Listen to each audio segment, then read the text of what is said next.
Hey, whether it's a simple lunchtime Botox treatment, a more invasive procedure like a facelift, what are you holding there?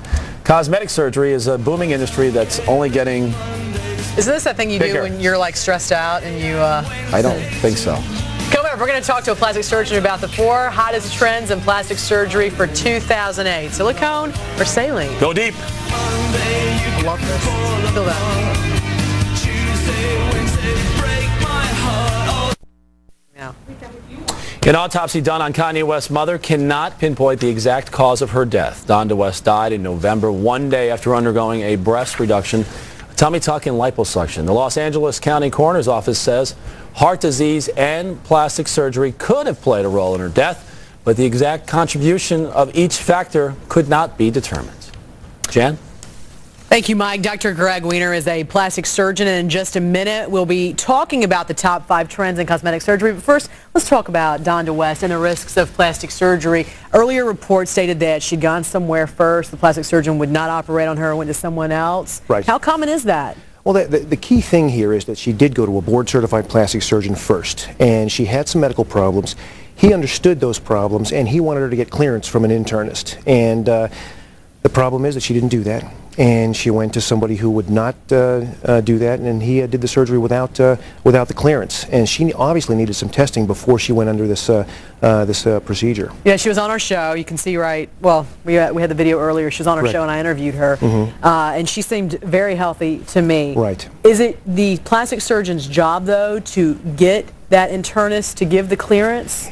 Yes, in a sense it is. It's the plastic surgeon's job to make sure that his patient or her patient is prepared correctly for surgery. So if there's any hint of any problems, an abnormal lab test, an EKG that looks strange, anything, then they've got to follow that up and either get clearance from an internist or make sure that they do the appropriate testing to make sure that that patient is adequately prepared. Okay. Certainly plastic surgery is just booming right now. It's a tremendously a huge business. And we want to talk about some of the top trends. First of all, breast implants.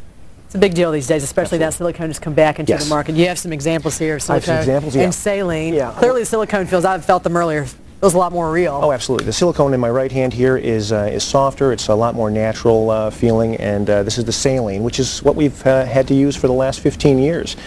Since the silicone came back on the market about a year ago, after it was FDA approved, it's jumped up big time. About 30% of my breast augmentations in my practice are silicone gels, and I expect that to rise. Do you trust silicone? Yes, I do.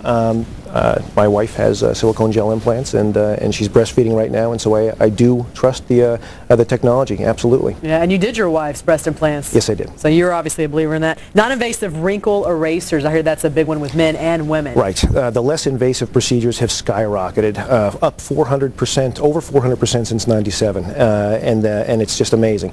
The problem is some of these less invasive procedures don't work as well. What we have here today is profractional, which is a laser treatment that actually will spread out wrinkles, fill in wrinkles, and does it with very little downtime. Traditional laser procedures can take as much as 2 weeks to recover from. This is about 2 or 3 days. We have a before and after picture right now. Certainly a dramatic difference. How long does this last?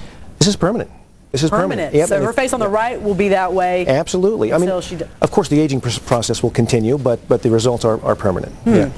Ultrasonic liposuction, something we're hearing a lot about these days. I understand men. This is a really big big operation with men. It's the #1 procedure nationwide for men is any type of liposuction. Now, ultrasonic in particular is great because men have love handles, and it's very tough. It's kind of tougher to get those reduced sometimes. The ultrasonic is very effective in reducing that, low downtime, several days, and minimal bruising and swelling. Yeah, what does that mean, ultrasonic? Exactly, what is the procedure? The ultrasonic cannula actually, through a small incision, goes underneath and actually liquefies the fat. So the fat is liquefied, and you get smoother results, and you can actually remove more fat that way. Okay, and finally, the mid-facelift. What is this? The mid-facelift has been a reaction to people wanting more focused procedures, and the mid-facelift is kind of like a supercharged eyelid lift. And look at the before and after pictures here. That is dramatic. What we're doing here is lifting the entire cheek along with the eyelid, so it's quite dramatic. And the downtime again is probably about 5 to 7 days for something like this. Wow. And that's where you're cutting around the face? No, that's an incision that's right under the eyelid, so it's completely hideable. My goodness. Well, thank you so much for coming in. We'll have more on all these plastic surgery trends on our Thank you website very at much. myfoxchicago.com.